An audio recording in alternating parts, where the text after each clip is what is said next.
Hello guys, welcome back to my channel. Welcome to Divya Sunil vlogs. ఇది నా delivery అయిన hospital. నేను ఈ వీడియో క్లిప్పింగ్స్ ఎప్పుడు ఏ టైంలో తీసిందనేది టైము డేట్ అయితే మీకు మెన్షన్ చేస్తున్న స్క్రీన్ మీద చూసేయండి. ఇది నా డెలివరీ టైంలో జాయిన్ అయినప్పుడు నాకు ఇచ్చిన రూమ్. అండ్ డెలివరీ అయిన తర్వాత కానీ డెలివరీ టైంలో కానీ వీడియో కానీ ఫొటోస్ కానీ ఏమీ లేవు. నా బేబీది కూడా ఎటువంటి ఫోటో కానీ వీడియో కానీ లేదు. ఎవరిని తీయనివ్వలేదు కావాలని చెప్పి. నా డెలివరీ టైంలో నా దగ్గర మా మమ్మీ, అలాగే ఈ వీడియో క్లిప్పింగ్లో చూస్తున్నారు కదా మా దుర్గక్క, వీళ్ళిద్దరు ఉన్నారు. అండ్ యారో మార్క్ వేశారు కదా మా అన్నయ్య.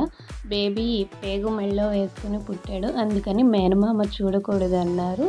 సో మేనమామకి నో ఎంట్రీ, లేకుంటే డెలివరీ రోజు కూడా ఏదో ఒక వీడియోనో ఫోటోనో ఏదో ఒకటి తీసేవాడు మా అన్నయ్య. తనకి నో ఎంట్రీ కాబట్టి ఏమీ లేదు వీడియో క్లిప్పింగ్ కూడా.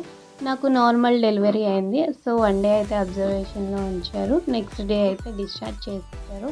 ఇంకా నేను మా ఇంటికి వచ్చిన తర్వాత ఒక చిన్న క్లిప్ అయితే ఉంది, అదే మీతో షేర్ చేసుకుంటున్నాను. నాకు డెలివరీ 9th జూలై అయింది. మా చిన్నోడు ఎర్లీ మార్నింగ్ 5:16కి పుట్టాడు. మా చిన్నోడికి ఇంకా నామకరణం అయితే చేయలేదు. అన్నప్రాసన టైంలో నామకరణం చేద్దాం అనుకున్నాము. ఎందుకు ఇంత లేట్ అయిందంటే మా చిన్నోడికి పేరు డో అక్షరం మీద పెట్టాలని చెప్పారు. సో డో అక్షరం మీద పేర్లు అయితే మేము వెతుకుతున్నాము. సో మీరు ఎవరైనా సరే డో అక్షరం మీద మాకు పేరు అనేది సజెస్ట్ చేయండి. అలాగే ఆ పేరుకి మీనింగ్ కూడా ఉండేలాగా సజెస్ట్ చేయండి.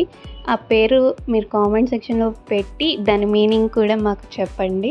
అన్నప్రాసన టైంలో అయితే మేము నామకరణం చేద్దాం అనుకున్నాం కాబట్టి మీ సజెషన్స్ అనేవి తప్పకుండా మాకు కామెంట్ సెక్షన్లో తెలపండి. ఆ అన్నప్రాసన అప్పుడే మీకు కూడా మా చిన్నోడి ఫేస్ అయితే రివీల్ చేశాను. అప్పుడు చూపిస్తాను మా చిన్నోడిని. అప్పటి వరకు మీకైతే చూపించాను. సో ఈ వీడియోని అయితే చూసి ఎంజాయ్ చేయండి. Bye guys, see you in the next video.